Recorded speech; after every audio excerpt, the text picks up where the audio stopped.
So, welcome. Today I'm speaking about why it is that we need to be mindful of our own needs. Whoa. This is a topic of which I've spoken at events.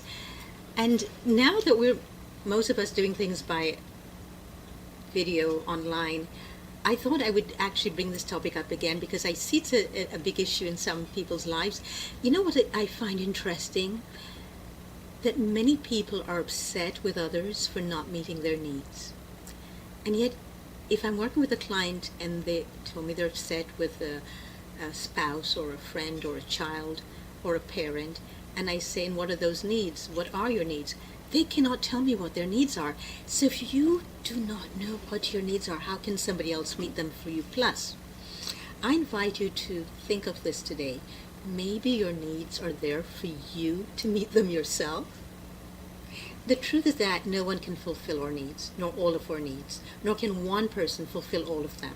So we need a friend to go to the beach or to take a hike in the mountains with. A different friend will go to us to maybe the museum. Another friend will help us plant fruits or flowers in the garden. Another friend will go with us to fruit festivals. Or maybe you go with yourself. And if you go with yourself, I love traveling solo. And the reason why I like traveling solo is I find not only do I meet my needs while I'm traveling, which is a big issue for many people when they travel, that they end up doing somebody else's itinerary and not their own, and then a lot of unpleasantness happens when people travel. But when I travel on my own, not only am I able to meet all my needs without having to subjugate them so that other people will not feel like I'm the only one whose needs being met, but I meet so many other people that I would never have met had I not been traveling solo. I really encourage you all to travel solo. You might begin to realize that you have different needs and other needs than you never were aware of before. Now, what do I mean when I say travel? I don't mean just go to another country or another culture, which is important and critical, I think. But you don't have to have money to travel. You can travel down the bottom of your street and walk into another neighborhood and get to know the people there, get to know what makes them tick, get to know what their likes and dislikes are, get to know what their fears are and what their own hopes are. By coming out of ourselves, we travel.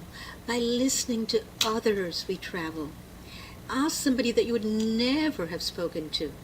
Go to a home for the elderly and ask them, did you meet all your needs as you were living your life? Were there any unmet needs? Why are there? Which ones did you not meet yourself? What did you find out about yourself by living 5 decades, 6 decades, 8 decades?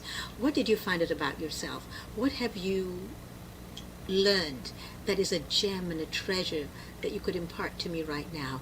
Go and listen to others. If you think people are not listening to you and nobody cares, it's because you don't care enough to go and listen to someone else. Most of the time that is true. So go to a place where there are children who need to be fostered. Go and listen to them.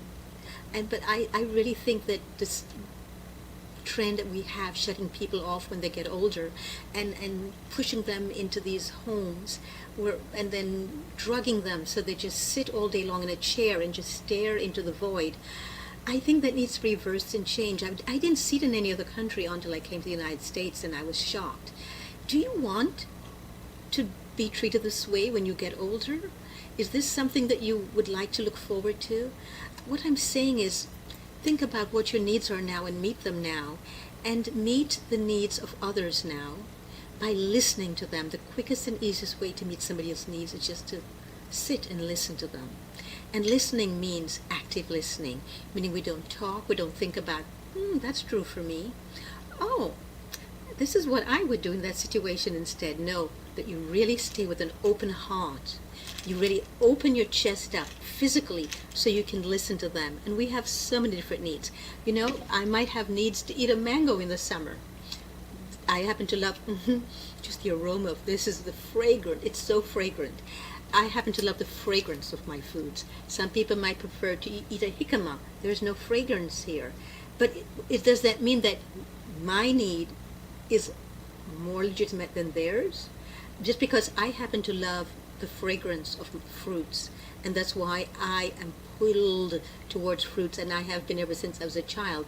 That doesn't mean that somebody who finds the same joy and ecstasy and the same rapture from a jicama, that doesn't mean that their own feelings are any less valid than my own.